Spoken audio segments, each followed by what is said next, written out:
पुराने गांव की कहानी। कहीं दूर पहाड़ों के दामन में एक कदीम गांव आबाद था। इस गांव के कच्चे रास्ते, मिट्टी के घर और दरख्तों से लदे बागात उसे एक ख्वाबनाक मंजर बख्शते थे। वहाँ के लोग सादा मगर खुशहाल जिंदगी गुजारते थे।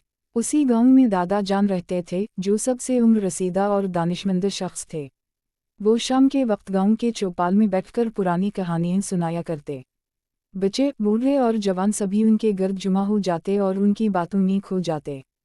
कहते हैं कि इस गांव के किनारे एक कदीम कुआं था, जिसके बारे में मशहूर था कि वो किसी दूर में खुश्क हो गया था, मगर रात के वक्त इससे पानी बहने की आवाज़ आती थी।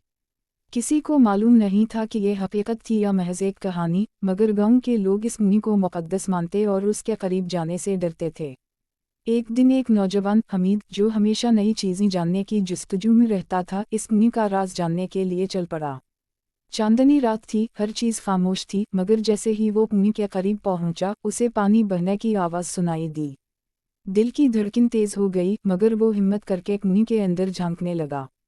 अचानक एक पुरानी जंजीर की खनखनाहट सुनाई दी और एक रोशनी की किरण कुएं के अंदर चमकने लगी। हमीद हैरान था। वो पलटा और तेज़ी से गांव वापस आया। अगली सुबह उसने दादा जान को अपनी रुदाद सुनाई।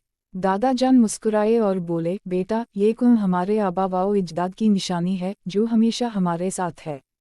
ये हमें याद दिलाता है कि जो चीज़ें माजी में थीं, वो कभी मुकम्मल ख़त्म नहीं होती, बल्कि वक्त के साथ साथ अपना रंग बदल लेती हैं।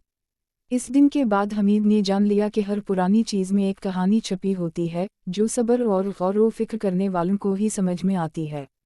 गांव के लोग आज भी इस कहानी को याद करते हैं और अपने बच्चों को सुनाते हैं, ताकि वो अपनी माजी की कद्र करें और अपनी जड़ों को ना भूलें।